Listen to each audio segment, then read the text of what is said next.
All right, so first things first, start by creating an object and animating it along a path. Simple. Get that motion locked in before anything else. Next, go through all the settings. Seriously, check everything.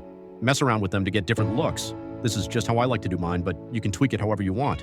Change the color of the bolts and the glow. Make it pop. Make it match whatever style you're going for. If you're doing a longer render, make sure you enable this setting right here so Blender doesn't fail on you. Trust me, you don't want that crash. Don't use too many arc bolts either. It will cause a crash. Keep it reasonable. Now adjust how intense the bolts are.